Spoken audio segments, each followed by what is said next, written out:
Welcome back to America Decides. A whistleblower is raising questions about the judgment and handling of sensitive matters while in government. All this about Kash Patel. This arising just days before his scheduled Senate confirmation hearing. An FBI insider says Patel, the nominee to lead the FBI, commented publicly and in violation of government protocol about an ongoing hostage rescue in 2020.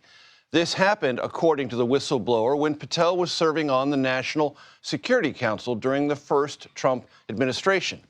Senate Democrats outlined these claims in a letter obtained by CBS News, and this publicity is an overt signal they plan to bring it up during the hearing. CBS News investigative reporter Dan Kleidman joins us now.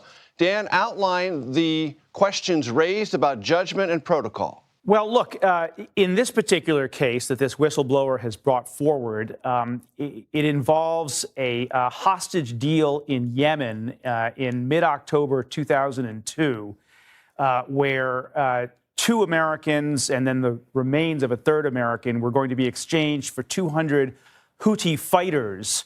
What's good, people? Dr. John Podcast is back again. FBI Director Kash Patel has been caught in a perjury trap of epic proportions, accused of potentially committing a felony to secure his position as the nation's top law enforcement officer. With whistleblowers coming forward, evidence mounting, and the Senate demanding answers, the most explosive scandal in modern American history has taken a dark and dangerous turn. Let's be clear about what we're dealing with here. Senate Judiciary Chairman Dick Durbin has done something unprecedented. He sent a formal, official letter to the Justice Department Inspector General, and that letter contains allegations that could bring down the entire FBI leadership. The letter cites multiple whistleblowers who claim that Patel was secretly directing a purge of FBI officials before he was even confirmed as director. The problem is Kash Patel, according to the letter, according to what this whistleblower says, kind of jumped the gun. He called the Wall Street Journal before it was confirmed that these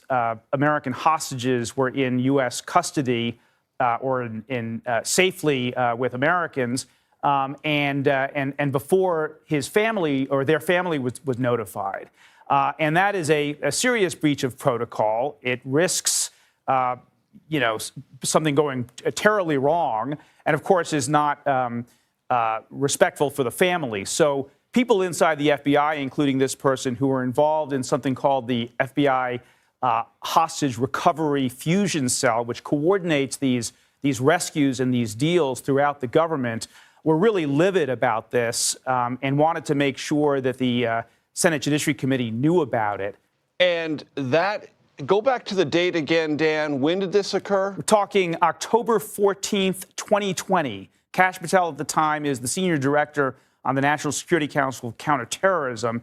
He was not really all that involved in this operation, but the allegation anyway is that he insinuated himself into it and then did this thing that was problematic. Before he had any legal authority, before he had any right to make personnel decisions. And yet, according to these whistleblowers, Patel was already pulling the strings, already orchestrating the removal of career officials who had investigated Trump and his allies. Now, here's where it gets really ugly. When Patel sat before the Senate Judiciary Committee for his confirmation hearing, he was asked point blank whether he was involved in any plan to remove FBI officials. He looked those senators in the eye, placed his hand on the Bible, and swore under oath that he was not aware of any such purge plan. He said he didn't know anything about removing officials. He said he had no involvement in any such campaign. But the whistleblowers are saying that's a complete fabrication. They're saying Patel knew exactly what was happening because he was the one making it happen. The contradictions between what Patel said under oath and what whistleblowers are saying he actually did are stark and undeniable. This isn't about he said, she said. This is about documented allegations from multiple sources who have no reason to lie and everything to lose by coming forward. To respond directly to the allegations in the Atlantic article that your unexplained absences created a national security risk. And beyond that, can you say definitively that you have not been intoxicated or absent during your tenure as FBI director? I can say unequivocally that I never listen to the fake news mafia. And as when they get louder, it just means I'm doing my job. This FBI director has been on the job twice as many days as every director before me. What that means is I've taken half as many days off as those before me. What that means is I've taken a third less vacation than those before me. What that means is that this FBI with this Department of Justice has dropped the murder rate 20 points. What that means is this FBI with this Department of Justice has captured 8 of the top 10 most wanted fugitives in the world, twice as many as the Biden administration did in its entire 4 years. I'm on the job. I'm the first one in. I'm the last one out. I'm like an everyday American who loves his country, loves the sport of hockey, and champions my friends when they raise a gold medal and invite me in to celebrate. I've never been intoxicated on the job, and that is why we filed a $250 million defamation lawsuit. And any one of you that wants to participate, bring it on. I'll see you in court. Explain the computer login issue.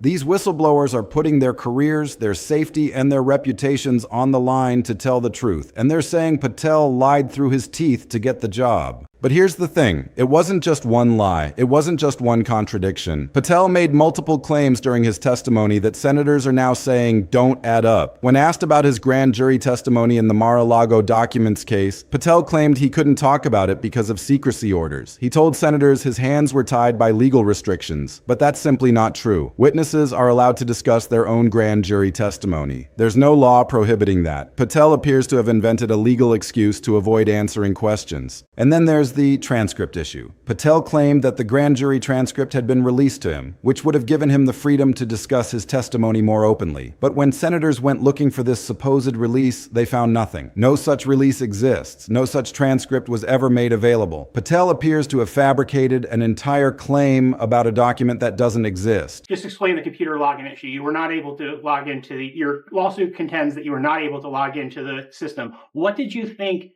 after you were unable to log into the system? Let's have a survey.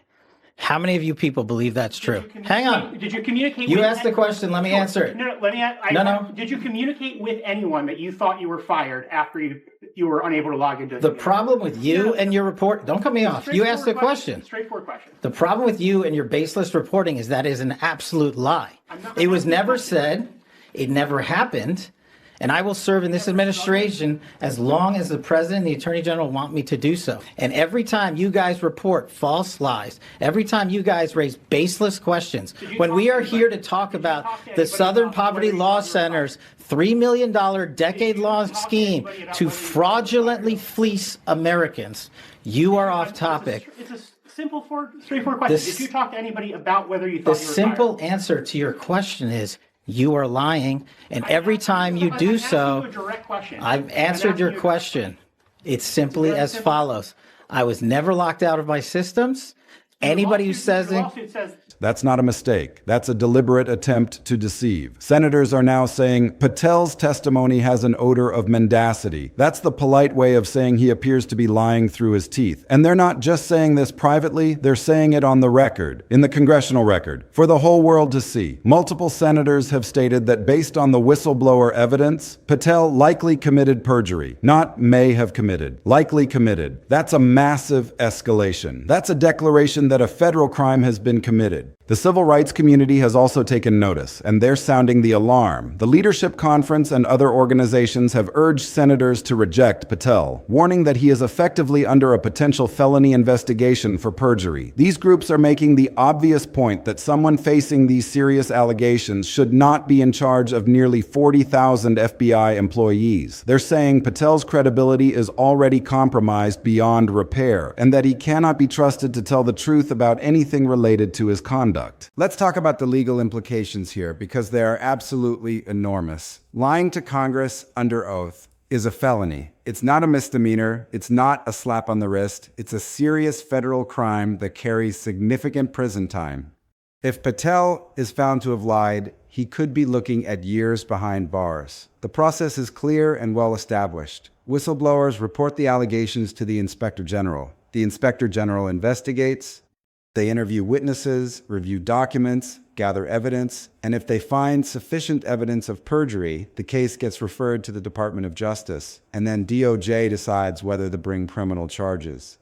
The stage is now set for a potential criminal investigation into whether Patel committed perjury. This is the most serious situation imaginable.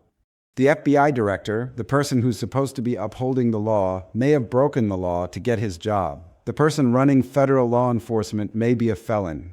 The person overseeing all federal investigations may himself be the subject of a criminal investigation. That's not just a scandal, that's a constitutional crisis of the first order. And here's what makes this even worse. Patel is already confirmed. He's already sitting in the director's chair. He's already making decisions that affect the lives and liberties of every American. And now these allegations are hanging over his head like a sword of Damocles. Every move he makes will be scrutinized. Every decision he makes will be questioned. How can he possibly lead the FBI when his own credibility has been so thoroughly undermined? How can he expect FBI agents to follow his orders when they know he may have lied to get his job? The agency is in turmoil, and Patel is at the center of the storm. This is a kind of moment that defines a nation. This is the kind of moment that separates a functioning democracy from a banana republic. And right now, America is at a crossroads. The timing of all this couldn't be more devastating for Patel and the entire Trump administration. The FBI director is now under a dark cloud of suspicion that's only growing darker by the day. Senate Judiciary Chair Durbin's formal letter to the Inspector General wasn't just a routine notification. It was a torpedo aimed directly at the heart of Patel's credibility and authority. And the damage is already done. Think about the gravity of what we're witnessing here. The chairman of the Senate Judiciary Committee, one of the most powerful positions in Congress, has officially notified law enforcement that a sitting FBI director may have committed perjury. That's not something that happens every day. That's not something that's ever happened before in American history. We're in completely uncharted territory, and the implications are staggering beyond belief. Patel's defenders will try to spin this as a partisan attack. They'll say the whistleblowers are lying. They'll say the senators are just trying to undermine Trump's administration. They'll say there's no evidence of perjury, but the evidence is there. The contradictions are there. The whistleblower accounts are detailed and specific, naming names and describing actions that can be verified. And senators from both parties are taking this seriously. This isn't just Democrats making noise. This is a bipartisan recognition that something deeply wrong has occurred. The whistleblowers who have come forward are the real heroes in this story. They knew the risks when they decided to speak. They knew they would be targeted and attacked.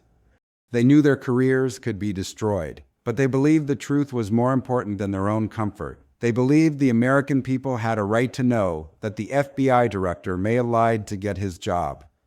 That takes incredible courage. That takes real integrity. And the nation owes them a debt of gratitude for their willingness to step forward and tell the truth, no matter the cost.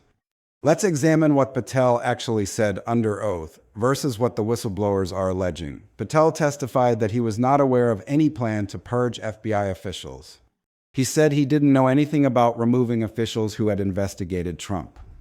But whistleblowers say Patel was personally directing that purge, working hand-in-hand with Steve Miller and Acting Deputy Attorney General Emil Bove to systematically remove career officials from the FBI. That's not a minor discrepancy.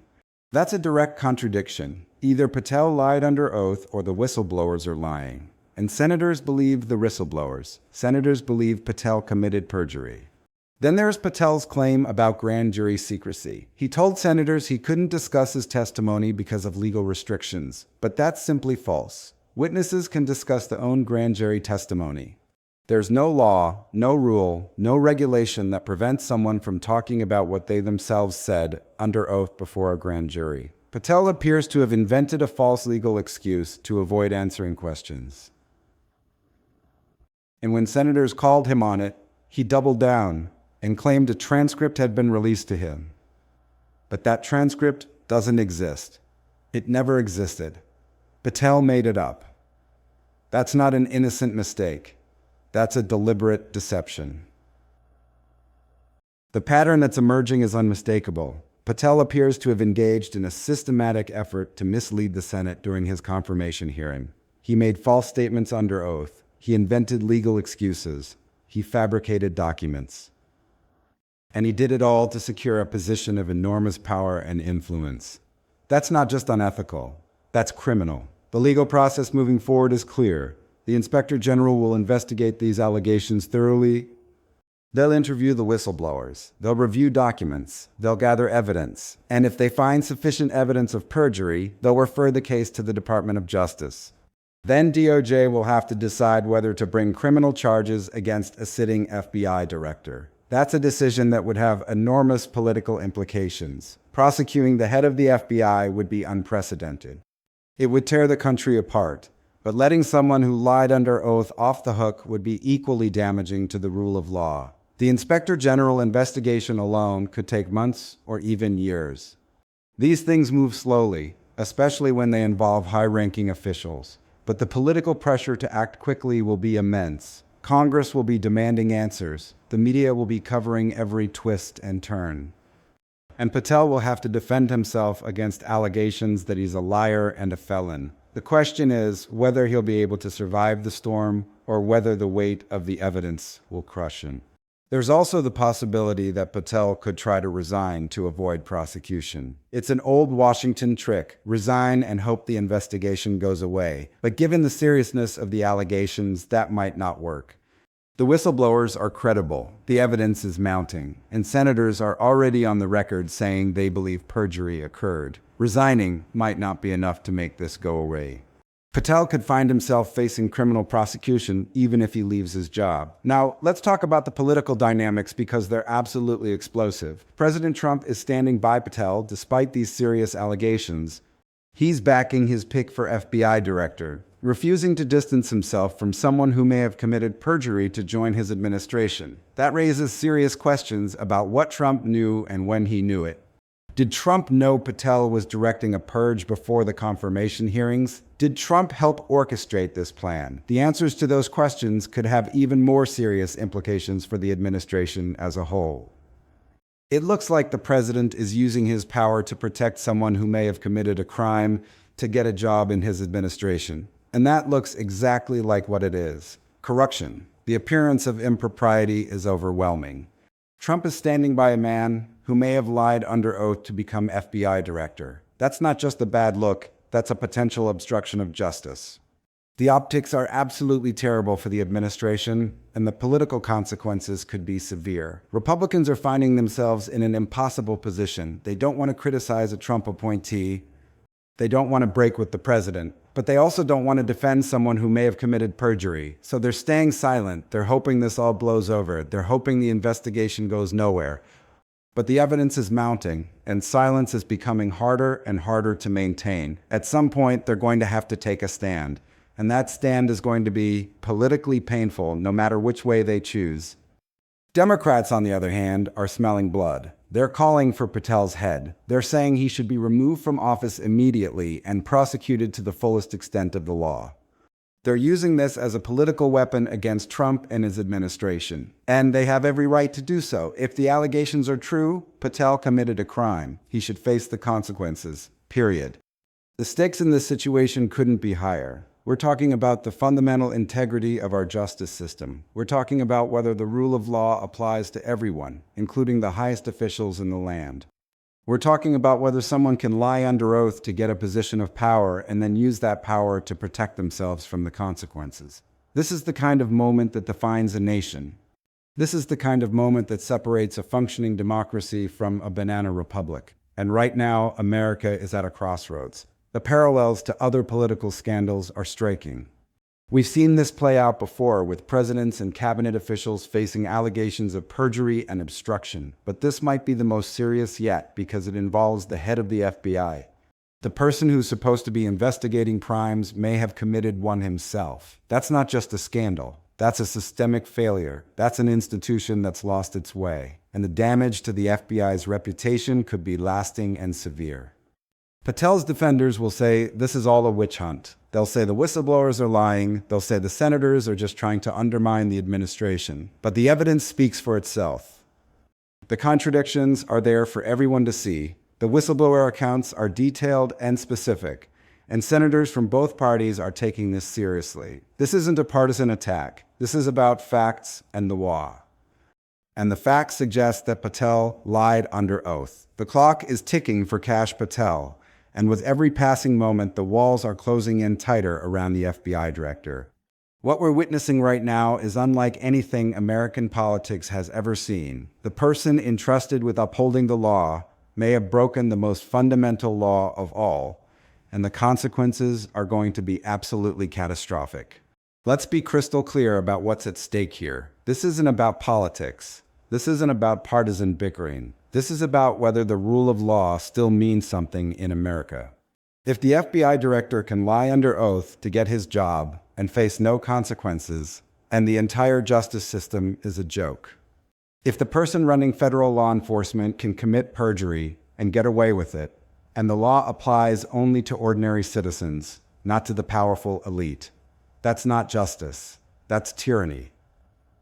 The investigation that's about to unfold will determine Patel's fate and potentially the fate of the Trump administration itself. The Inspector General will conduct a thorough investigation, leaving no stone unturned. They will interview the whistleblowers, review the documents, examine the evidence, and then they will make a determination. Did Patel lie under oath? Did he commit perjury? And if so, should he be prosecuted? The answers to those questions will have repercussions that will be felt for decades to come. Think about the message that would be sent if Patel is allowed to get away with this. It would tell every future appointee that they can lie their way into power with impunity. It would tell every American that the law is just for show, that the powerful can do whatever they want without consequence. It would destroy the credibility of the FBI, the Justice Department, and the entire federal government. That's not hyperbole, that's reality. The integrity of our institutions hangs in the balance. But there's another possibility.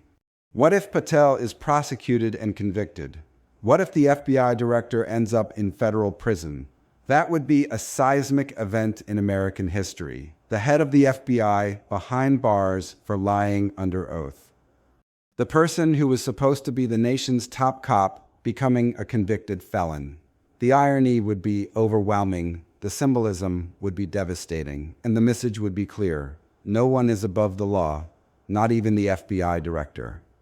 The whistleblowers who came forward are the heroes of this story. They risked everything to tell the truth. They knew the consequences could be severe. They knew they could lose their jobs, their reputations, their safety, but they didn't care. They believed that the truth was more important than their own comfort. They believed that the American people had a right to know. And they were right. Without them, Patel might have gotten away with it. Without them, the American people might never have known the truth. The legal implications of this case are absolutely staggering. Lying to Congress under oath is a federal crime that carries serious prison time. If Patel is convicted, he could be looking at years behind bars. He would lose his job, his reputation, his freedom. Everything he worked for would be gone, and he would have no one to blame but himself. He made the choice to lie. He made the choice to deceive. And now he has to face the consequences. But here's the thing. Even if Patel is never prosecuted, even if he somehow manages to survive this scandal, the damage is already done. His credibility is already destroyed. His authority is already compromised. How can he possibly lead the FBI when everyone knows he may have lied to get the job? How can FBI agents follow his orders when they know he's under investigation for perjury? How can the American people trust the FBI when its director is a potential felon? The answers to those questions are simple. They can't. The FBI has been irrevocably damaged by this scandal. The agency's reputation, carefully built over decades, has been shattered, and it's going to take years, possibly decades, to rebuild that trust. That's the real tragedy here. It's not just about Patel, it's about the institution he leads. It's about the integrity of federal law enforcement. It's about the American people's faith in their government. Trump's support for Patel is making this situation even worse. The president is standing by someone who may have committed a felony to get a job in his administration. That looks like corruption. That looks like obstruction. And it's only going to make things worse for Trump and his allies. The more Trump defends Patel, the more he ties himself to this scandal. And when the investigation concludes, Trump is going to have a lot of explaining to do. The coming months are going to be absolutely critical. The investigation will unfold in phases, with new revelations emerging every week. Whistleblowers will continue to come forward with more information. Documents will be uncovered that shed new light on what really happened, and the American people will be watching every single step of the way. They'll be demanding answers, they'll be demanding accountability, and they'll be demanding justice. This is one of those moments that defines a generation. This is one of those moments that textbooks will be written about. This is one of those moments that changes everything. The outcome of this investigation will determine whether America remains a nation of laws or descends into chaos. It's that serious. It's that important. Patel's best hope now is that the investigation drags on so long that people lose interest.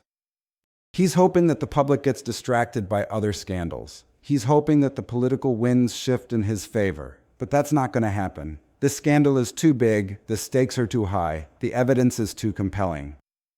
The American people aren't going to forget about this, and they're not going to let it go. What happens next is anyone's guess, but there are some clear possibilities. The Inspector General could find insufficient evidence and close the case.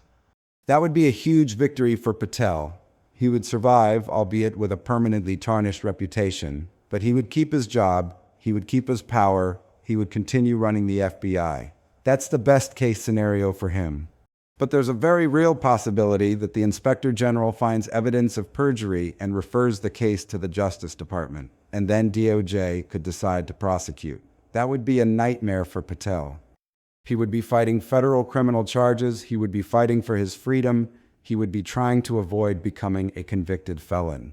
That's the worst case scenario for him. Either way, this scandal is going to define Patel's legacy. He will forever be known as the FBI director who may have lied to get his job. He will forever be associated with perjury and deception. He will forever be a symbol of everything that's wrong with American politics. That's his legacy. That's what he'll be remembered for. The bottom line is this. Kash Patel is the FBI director under Trump 2.0, and right now he's caught in a perjury trap of his own making. Whistleblowers say he directed a purge of FBI officials before he was confirmed. Patel testified under oath that he knew nothing about it. Those two things cannot both be true. One side is lying, and senators believe the whistleblowers. Senators believe Patel committed perjury. The stage is set for a potential criminal investigation. The Inspector General is going to investigate. The Justice Department is going to review the evidence. And if there's sufficient evidence of perjury, Patel could be prosecuted. He could face prison time. The person running federal law enforcement may have broken the law to get his job, and that's a constitutional crisis that demands action. This is going to be a major story as the investigation unfolds. The American people are going to be watching closely. They're going to see whether the powerful are held accountable. They're going to see whether the rule of law still means something. And they're going to see whether the FBI director is allowed to get away with perjury or whether he faces the consequences of his actions.